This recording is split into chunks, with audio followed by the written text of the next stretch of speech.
Hello students, last video में हमने nutrition in human being start कर दिया था, है ना। तो हमने उसमें क्या क्या पढ़ा था, उसमें हमने 2 स्टेप्स पहले के पढ़ लिए थे, पहला इंजेशन और दूसरा डाइजेशन। थोड़ा सा क्विक रिवीजन कर लेते हैं क्या था उसमें। इंजेशन में हमने इनटेक ऑफ फूड पढ़ा था। इनटेक ऑफ फूड हम ह्यूमन बीइंग कैसे करते हैं, ऑब्वियसली माउथ के थ्रू करते हैं।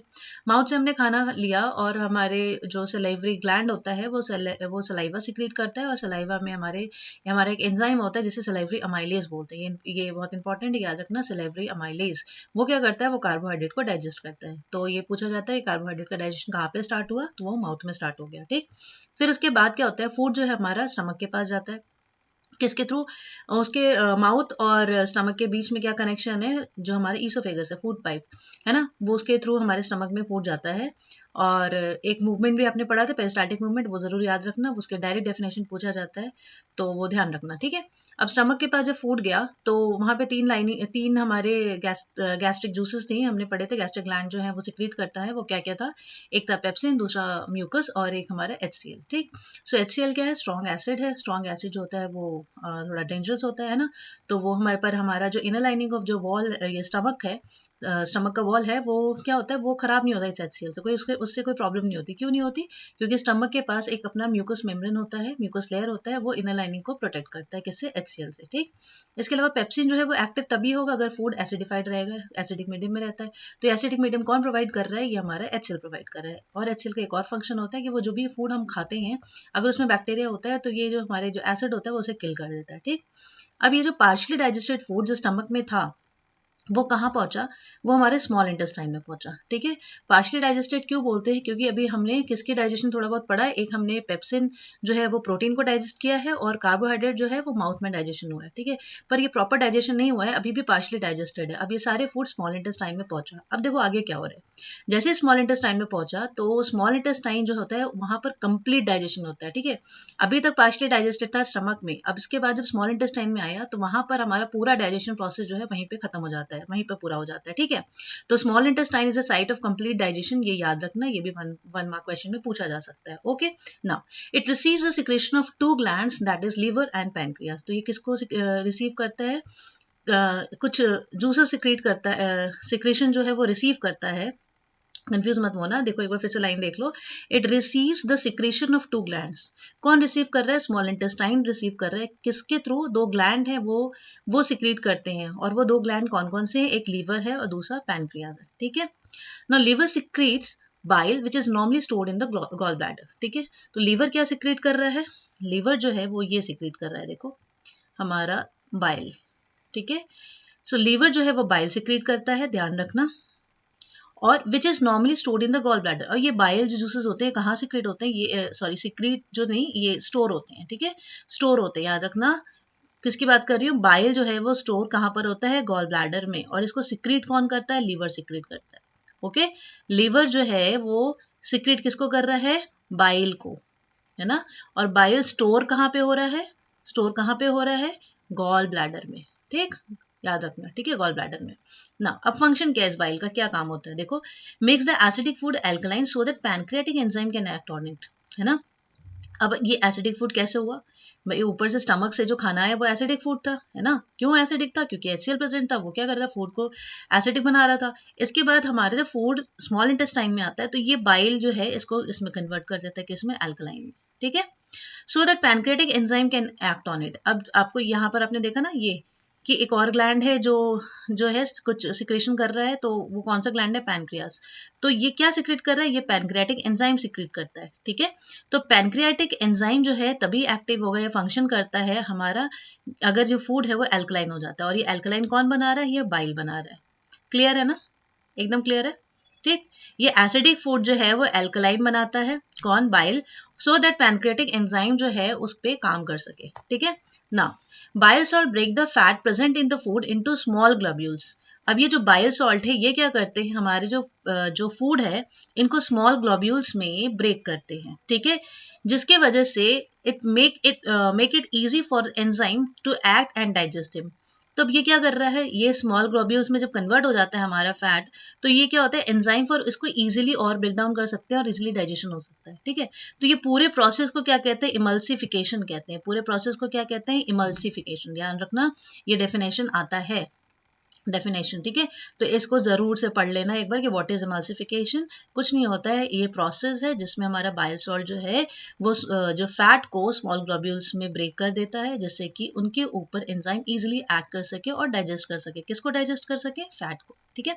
Now pancreas secrete pancreatic juice which contain digestive enzyme like pancreatic amylase, trypsin and lipase. अब ये 3 चीज याद रखना, क्या? फर्स्ट इज पैनक्रियाटिक अमाइलेज, दूसरा ट्रिप्सिन, ठीक है, और तीसरा लाइपेज।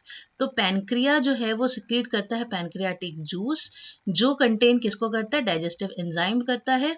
वो हमारा कौन कौन सा डाइजेस्टिव एंजाइम है? एक है पैनक्रियाटिक एमाइलेज, दूसरा है ट्रिप्सिन और तीसरा है लाइपेज। इसके पहले हमने क्या क्या पढ़ा था? इसके पहले पढ़ा था हमने सैलाइवरी अमाइलेज पढ़ा था, है ना, और क्या पढ़ा था? पेप्सिन पढ़ा था, ठीक। अब हम यहाँ पर क्या पढ़ रहे हैं?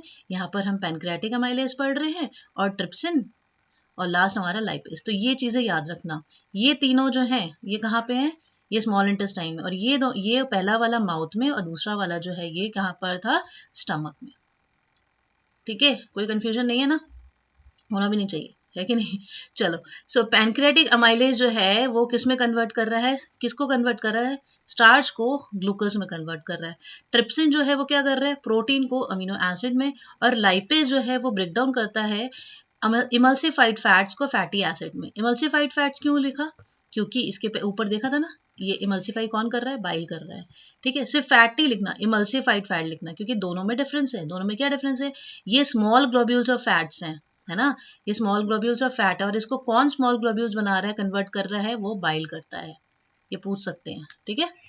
ओके, नाउ नेक्स्ट क्या देखो, अब हमारा यहाँ पे डाइजेशन कंप्लीट हो गया, ठीक है। डाइजेशन कंप्लीट हो गया ना? कैसे कंप्लीट हुआ?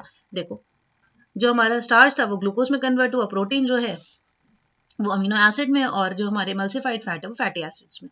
तो ये अलग अलग पूछ सकता है कि ये एंजाइम किसके काम में है, ये एंजाइम कौन सा काम में है, ठीक है। अब नेक्स्ट क्या है? Absorption. It is a process by which digested food passes from alimentary canal into blood. तो ठीक है, अब क्या हुआ देखो, ये वो प्रोसेस है जिसमें जो फूड डाइजेस्ट हो चुका है वो जो हमारे एलिमेंट्री कैनाल है उससे कहाँ जाता है? ब्लड में जा रहा है। तो इस पूरे प्रोसेस को हम क्या कहते हैं? एब्जॉर्प्शन कहते हैं। ये हमने एब्जॉर्प्शन का डेफिनेशन पहले भी पढ़ा है ना, लास्ट वीडियो में भी पढ़ा था, लास्ट टू लास्ट वीडियो में पढ़ा था, ठीक है।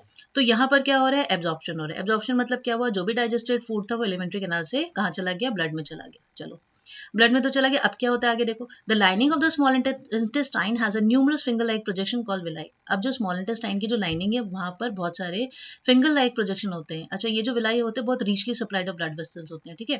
तो देखो नेक्स्ट लाइन, हाँ यहाँ पे लिखा भी है, देखो क्या हो रहा है? Which increases the surface area for absorption and they are richly supplied of blood vessels, ठीक है। ये याद रखना। किसकी बात हम कर रहे हैं? हम विलाई की बात कर रहे हैं, ठीक है, विलाई की बात कर रहे हैं। ओके, तो विलाई क्या कर रहा है? वो richly supplied of blood vessels है, तो यहाँ पर एब्जॉर्प्शन अच्छे से हो जाता है। फिर हमारा, हाँ, ये पूरा प्रोसेस एब्जॉर्प्शन का मतलब क्या हो जाता है? पूरा प्रोसेस जो है एब्जॉर्प्शन का मतलब ये होता है कि जो भी डाइजेस्टेड फूड होता है ये पूरा एलिमेंट्री कैनाल में हमारा डाइजेशन वाइजेशन जो भी हो गया, फिर फाइनली हमारा जो ब्लड है, ये जो डाइजेस्टेड फूड है वो कहाँ चला गया? ब्लड में चला गया। अभी सेल के पास नहीं पहुंचा, अभी ब्लड में ही है, तो इसलिए यहाँ पे एब्जॉर्प्शन है। जब ये हमारे ब्लड से सारे डाइजेस्टेड फूड अगर सेल के पास पहुंच जाते हैं तो वो हमारा एसिमिलेशन कहलाता है, ठीक है। देखो यहाँ पे लिखा है एसिमिलेशन क्या है। Villi is richly supplied with the blood vessels and take up the absorbed food to each and every cell of the body and utilize for obtaining energy, building and repairing tissue। याद रखना, बहुत सारे बच्चों को ना absorption और assimilation में difference ही नहीं समझ में आता। पर आप ये जब पढ़े हो मेरे से तो मुझे लगता है कि अब आपको डिफरेंस समझ में आ गया। डिफरेंस देखो एक बार से क्लियरली समझ जाओ कि अभी तक जो फूड डाइजेस्ट हुआ है ना, पूरी कंप्लीट डाइजेशन कहाँ हुआ? कंप्लीट डाइजेशन हमारा स्मॉल इंटेस्टाइन में हुआ, है ना। अब इसके बाद क्या होता है? हमारा जो डाइजेस्टेड फूड था वो हमारे एलिमेंट्री कैनाल से कहाँ पे चला गया? ब्लड में चला गया। जब ब्लड में जाता है तो यहाँ पर एब्जॉर्प्शन प्रोसेस कहते हैं, ठीक है, एब्जॉर्प्शन। लेकिन ये ब्लड से जब सेल के पास पहुंच जाता है तो ये क्या हो जाता है? ये एसिमिलेशन हो जाता है, ठीक है ना। अब इजेशन क्या हुआ? इजेशन तो सबको पता है कि elimination of undigested food from the body through NS. जो भी हमारा फूड जो हमें नहीं चाहिए, जो हमारे लिए बेकार होता है, वो क्या होता है, या फिर जो अनडाइजेस्टेड कह सकते हो, वो फूड क्या करते हैं? हम उसको एनएस के थ्रू एक्सपेल आउट कर देते हैं ना। Now the unabsorbed food is sent into a large intestine where more villi absorb water from this material and rest of the material is stored in the rectum and removed होगा, ठीक है, through anus. ठीक है, तो यहाँ पे क्या हुआ, अनएब्जॉर्ब फूड, जो फूड एब्जॉर्ब नहीं हुआ वो कहाँ पे चला जाता है, स्मॉल इंटेस्टाइन में चला जाता है। वहां पर भी रीचली सप्लाइड ऑफ ब्लड वेसल्स होते हैं, दैट इज विलाई। वहां पर क्या होता है, एब्जॉर्प्शन ऑफ वाटर होता है। याद रखना ये चीज ध्यान से, क्या होता है, वाटर का एब्जॉर्प्शन कहाँ पे हो रहा है, स्मॉल ये लार्ज इंटेस्टाइन में। ठीक है, लार्ज इंटेस्टाइन। ठीक है, from this material and rest of the material जो भी होता है वो कहाँ चला जाता है, रेक्टम में चला जाता है। रेक्टम के एक पाउच है हमारे एनस के पहले, वहां पर सारे जो वेस्ट मटेरियल होते हैं वहां पे स्टोर होते हैं और फिर फाइनली इससे एक्सपेल आउट हो जाता है। ठीक है, क्लियर है। चलो ठीक है बच्चों, फिर हम नेक्स्ट वीडियो में आगे कंटिन्यू करते हैं। और प्लीज़ अगर आपको मेरा वीडियो पसंद आ रहा है तो रेट, रिव्यू और शेयर करो। ठीक है, तो ओके, चलो, थैंक यू, बाय।